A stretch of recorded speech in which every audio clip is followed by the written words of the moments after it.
São 2h38 agora e vamos falar mais uma vez sobre o retorno das aulas, a grande expectativa do momento, a grande discussão, uma questão extremamente delicada aqui no Brasil, não apenas Brasil, Estados Unidos, Europa também discutem esse tema. E para conversar conosco, o professor universitário e estudioso em neurociência da educação, professor Sandro Caldeira.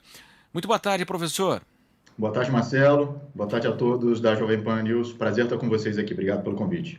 O prazer é nosso, professor. Esse é o grande tema agora, a discussão e já também os efeitos desta pandemia nos estudantes, não é isso?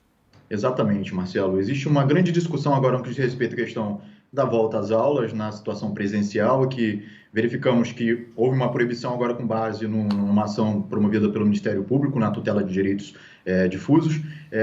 Muito acertada isso, considerando essa pandemia que a gente está, né, que a gente está vivendo.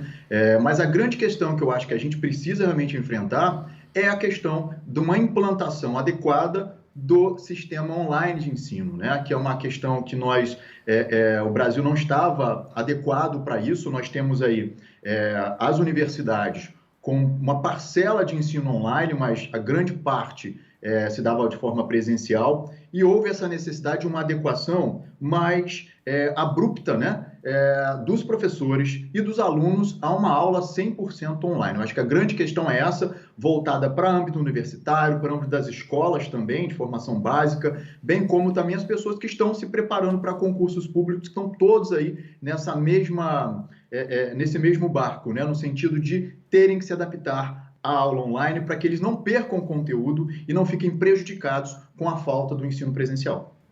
Agora, Sandro, nós sabemos também que há uma discrepância absurda em relação à escola particular e a privada, né? Quer dizer, condições físicas das escolas, a questão socioeconômica também muito diferente. Muitas crianças vão à escola até em razão da alimentação que haverá nessa escola.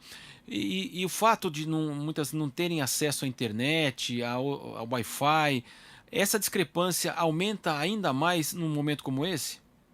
Sim, a gente descobriu um grande gap aí, né, entre a questão que já era conhecido, mas agora ele se tornou mais uma ferida mais aberta, mostrando esse grande buraco entre o ensino particular e o ensino público, né, no Brasil.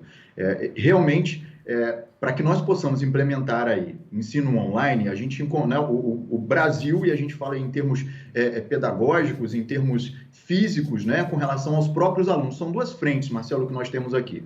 A primeira delas é com relação às próprias escolas públicas implementarem o ensino online de uma forma tão rápida, que houve essa necessidade, né? Também estão fazendo dentro do que é possível em relação às escolas públicas. No que diz respeito ao preparo dos professores, tiveram muito pouco tempo para entender qual é o funcionamento e como eles poderiam fazer isso com relação aos seus alunos, porque a forma e metodologia do que é feito presencialmente, ela é diferente do que é feito online. É necessário que o professor utilize outros recursos pedagógicos para que ele possa manter o aluno preso ali, né? No sentido de realmente prestando atenção na aula quando falamos de um ambiente virtual, porque ele tem aí uma série de distratores através da internet. Uma outra questão diz respeito ao próprio aluno, ao próprio corpo de alunos, no sentido a que eles possam se adaptar a esse ensino online, porque, como você muito bem disse, existem muitos alunos que nem internet têm, ou os que possuem internet é uma internet de baixa qualidade. Então, existe esse problema que precisa ser enfrentado. A pandemia veio e escancarou isso, trouxe de uma forma muito mais veemente, mas é importante que a partir de agora isso sirva para que possamos implementar novas medidas para que esse ambiente virtual ele possa ser sim implementado de uma forma, não de uma forma absoluta, nós sabemos que isso não vai acontecer pelo menos nesse momento, mas que exista essa possibilidade de uma adaptação, a gente não sabe quando, né, teremos aí efetivamente uma vacina comprovada, então é necessário que enquanto as coisas não se normalizem dentro do que viabilize um retorno presencial, que as pessoas se adequem a isso. Mas para isso é necessário ações governamentais no que diz respeito, por exemplo, à distribuição de internet para alunos de escola pública, por exemplo. Porque, como você também muito bem colocou, existem alunos que não têm nem alimentação em casa, né? Eles vão para a escola também estimulados por uma questão de poderem ter o seu alimento nas escolas, o que hoje fica inviabilizado. Então, é necessário que realmente tenhamos aí ações mais enérgicas nesse sentido, esse olhar mais empático para as escolas públicas. E, claro, a gente está falando de escola pública, Marcelo, mas também é uma realidade com relação às escolas particulares, que, claro, possuem um poder aquisitivo maior, porque eles recebem para isso, mas nós temos aqui também uma dificuldade desses professores de adequação ao ambiente virtual. É claro que, volto a dizer, quando falamos em escola pública, existe critérios facilitadores, né? Eles possuem equipamentos, possuem possibilidade de realização de cursos para que eles se adequem a isso, o que a princípio na escola pública é muito mais escasso, né? Mas é importante que a gente tenha, assim, primeiro, consciência dessas dificuldades que o Brasil está enfrentando, que todos os professores e alunos e pais de alunos estão enfrentando com relação a isso, né? Falando de alunos que sejam menores de idade, é uma outra questão também a ser enfrentada. Os pais precisam estar junto dos seus filhos ali, quase assistindo aula conjuntamente, para que a gente tenha esse rendimento desses alunos, né? Mas é importante, sim, que a gente tenha essa consciência, mas que continuemos, a gente não pode parar, né? As aulas não podem parar, seja pelo ambiente virtual, é importante que haja essa adaptação, ainda que de uma forma gradativa. Sem dúvida, até porque há a discussão agora, né, de uma liberdade para os pais enviarem seus filhos ou não. Há também uma disposição de um certo rodízio dos alunos para não haver grandes concentrações, isso na rede pública principalmente. Então haverá o retorno, isso está sendo discutido, mas de qualquer forma, então fica agora como vai ser, né, Sandro? Exatamente. A grande questão é essa, como vai ser viabilizado isso, né? A gente fala, e quando nós falamos em escolas públicas e particulares, Marcelo, existe, como já colocamos, uma grande diferença no que diz respeito à questão estrutural, né? A gente fala aqui de estrutura, de poder de investimento nas escolas.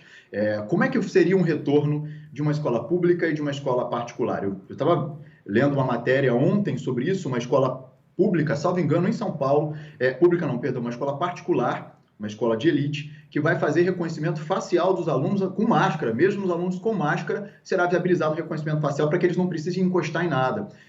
Isso numa escola particular, uma escola de elite. Agora imagina numa escola pública, onde muitas vezes nem água tem na escola, o banheiro é um banheiro precário. Então, fazer essa realidade, esse choque de realidade com relação à volta às aulas dentro de um ambiente seguro que é necessário para que possamos garantir aí uma saúde para os alunos, para os professores, e claro, esses alunos vão retornar para suas casas e eles têm pais, têm avós, muitos alunos moram em escolas públicas, moram juntos com muitas pessoas, isso pode acabar realmente sendo um fator de aumento da transmissão. Então, isso tem que ser pensado de uma forma muito consciente, né, Marcelo? E não no sentido de, precisamos manter as aulas presenciais precisam voltar. Mas a que custo isso, né? Não seria melhor buscar, talvez, um investimento, talvez para que tenhamos aí uma situação online de aula, uma ampliação ainda dessas aulas online e depois pensemos aí no retorno presencial? A questão acho que fica muito nesse aspecto. Agora, Sandro, você também faz um paralelo aí em relação ao contato com os colegas, os professores, essa outra questão também, e as várias faixas etárias, né? Quem sente mais nessa hora? São os pequenos, são os adolescentes, pré-adolescentes, os mais velhos um pouco? Então, na realidade, os que mais sentem falta dentro das pesquisas que foram realizadas são os adolescentes, pré-adolescentes para adolescentes, que eles precisam realmente desse contato, dessa socialização. A criança, ela sente falta, mas ela se adapta ao ambiente dentro de casa, ela se distrai com outras questões. Agora, quando falamos em adolescente, o adolescente precisa desse contato, né? O adolescente precisa dessa interação com outros. E chega um momento que eles ficam saturados desse contato virtual. Eles acabam sentindo muita falta de ter um contato físico com seus colegas de sala, de encontrar na rua, né? Então, existe essa demanda por parte de adolescentes. É claro que os adultos também sentem, né? Os jovens que estão estudando também sentem, mas conseguem, dentro dessa realidade, se adaptarem. Claro, existe uma sensação generalizada dessa falta de socialização, mas os adolescentes, nesse momento, dentro das pesquisas realizadas, são os que mais sentem falta desse contato social. O Conselho Nacional da Educação, né, ele fez uma portaria, foi apresentada ao MEC, né, um levantamento, ouviu vários especialistas, deixando aí, fez uma sugestão ao Ministério justamente da Educação, para que os pais tivessem uma autonomia de enviar ou não os filhos para a escola, né? Quer dizer, você acha que, e quem não for, ele vai perder mais, perder menos? A gente entende a aflição dos pais, mas ao mesmo tempo também, como ficará esse ano letivo afinal?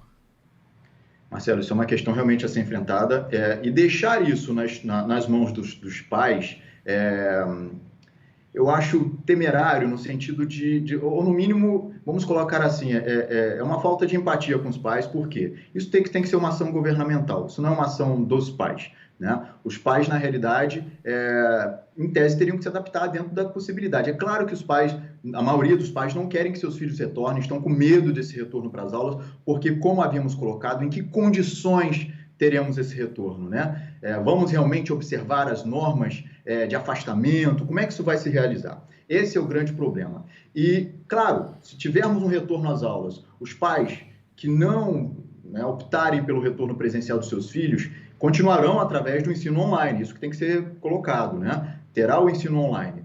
O grande problema que nós temos é que esse ensino online, muitas vezes, como falamos de escolas públicas, ele não consegue se concretizar. Existem professores aí que estão se desdobrando para enviar material impresso para alunos que moram, às vezes, em áreas remotas. Porque quando falamos em Brasil, né, Marcelo, existe aí uma discrepância muito grande em relação às nossas regiões, então é importante entender isso. Né? Existe uma diferença muito grande, e aqui eu falo de escola pública, falo de escola particular também, em âmbito nacional existem muitas diferenças.